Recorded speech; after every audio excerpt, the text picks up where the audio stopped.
Bismillahirrahmanirrahim. Assalamualaikum warahmatullahi wabarakatuh. Apa kabar adik-adikku?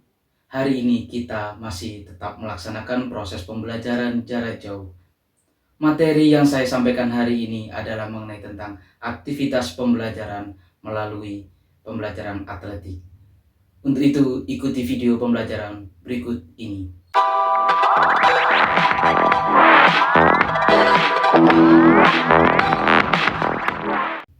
Baiklah adik-adikku, tujuan pembelajaran hari ini adalah yang pertama mengenai tentang gerak spesifik lari jarak pendek. Baiklah adik-adik, mengenai tentang gerak spesifik start lari jarak pendek terbagi dalam 3 macam. Yang pertama, ada start panjang atau disebut dengan long start. Yang kedua yaitu start menengah atau bisa disebut dengan medium start. Dan yang ketiga yaitu start pendek disebut dengan short start. Yang kedua yaitu tentang potensi fisik lari jarak pendek. Adik-adik, perlu kita ketahui bahwasannya potensi fisik yang dibutuhkan seorang atlet pelari sangat penting sekali. Lari jarak pendek adalah berlari dengan kecepatan penuh sepanjang jarak yang harus ditempuh atau jarak yang telah ditentukan. Pelarinya bisa juga disebut dengan sprinter.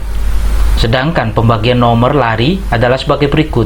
Yang pertama, lari jarak pendek terdiri dari 100 meter, 200 meter, 400 meter.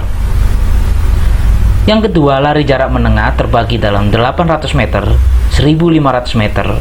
Dan untuk lari jarak jauh terbagi 5.000 meter, 10.000 meter, dan maraton 42,190 km. Perlu kita ketahui, makin jauh jarak yang harus ditempuh, makin banyak tenaga yang harus dibutuhkan. Secara substansional, lari jarak pendek adalah suatu aktivitas fisik atau berlari yang dilaksanakan dengan menggunakan kecepatan tinggi. Tentu saja agar seorang dapat berlari dengan kekuatan dan kecepatan yang maksimal. Pelari tersebut tidak bisa hanya mengandalkan bakat dan panjang tungkai yang dimilikinya, akan tetapi membutuhkan waktu yang cukup panjang untuk berkonsentrasi dan melatih dirinya. Dalam berlatih itu pun seorang atlet tidak bisa hanya berkonsentrasi pada satu jenis kondisi saja, akan tetapi harus memperhatikan beberapa faktor yang mungkin kecepatan tersebut akan tercapai. Ada daya tahan otot, ada power, dan juga kekuatan. Ketiganya saling berkaitan dalam unsur utama adalah kekuatan. Mengapa? Karena kekuatan merupakan dasar atau basic otot dari power dan juga daya tahan otot. Berdasarkan hal tersebut, kekuatan merupakan unsur utama untuk menghasilkan power dan juga daya tahan otot. Dan yang ketiga yaitu tentang nilai-nilai karakter dalam lari jarak pendek. Perlu kita ketahui bahwasannya nilai-nilai karakter sportivitas yang bisa terintegrasi dalam lari jarak pendek tersebut. Yang pertama, ada tanggung jawab. Apa itu tanggung jawab? Merupakan sikap dan perilaku seorang untuk melaksanakan tugas dan kewajibannya yang seharusnya dilakukan.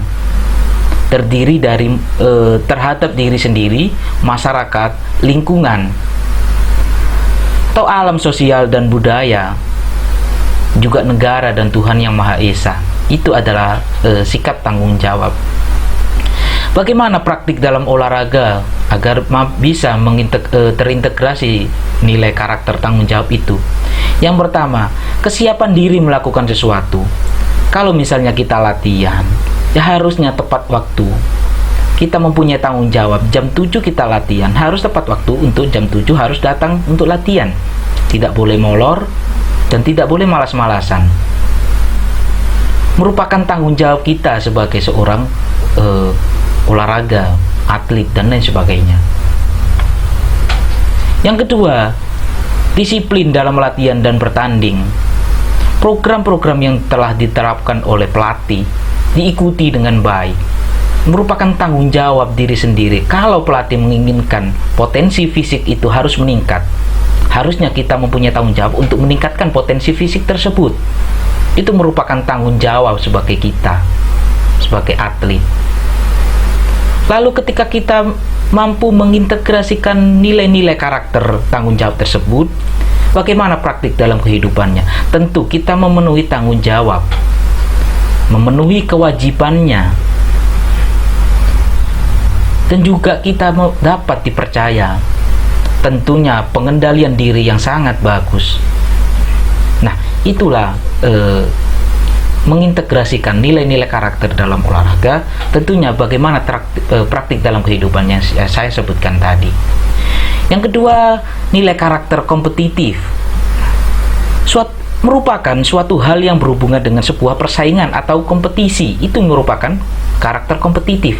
Orang yang memiliki jiwa pesaing, orang yang memiliki jiwa kompetisi, bersaing untuk menjadi orang yang terbaik.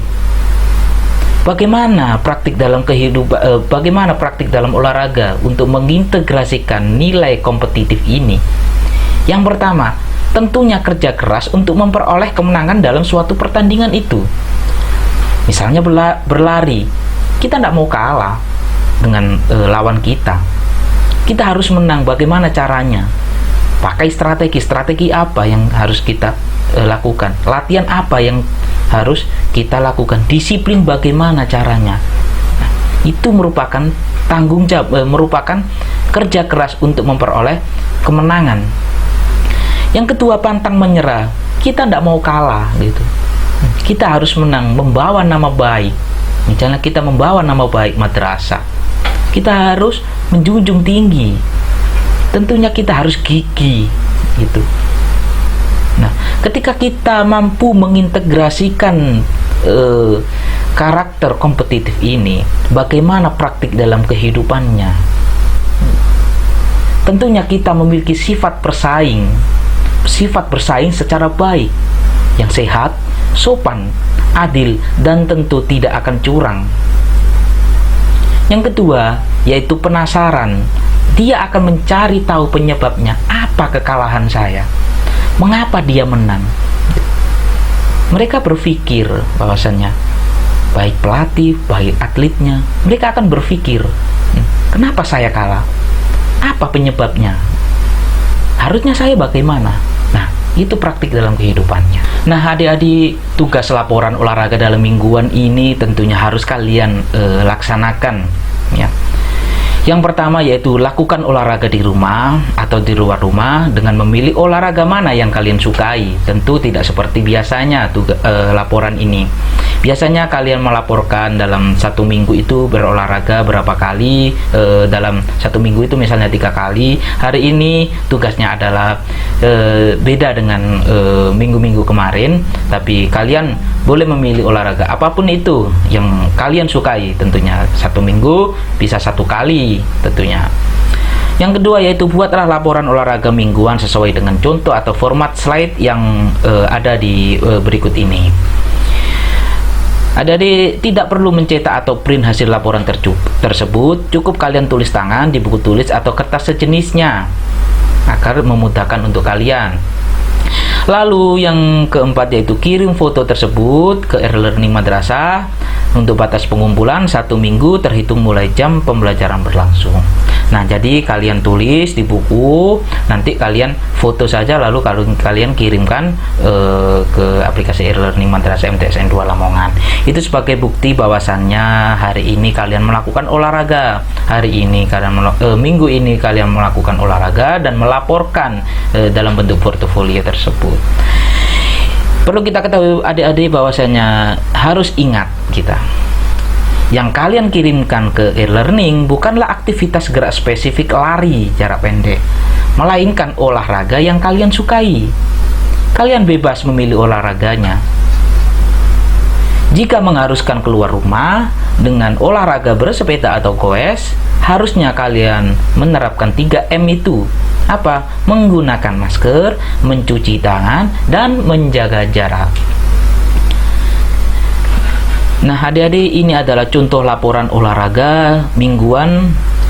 Ada salah satu siswa yang sudah mengirimkan, yang bernama M. Roy Van Febrian Islami dari kelas A.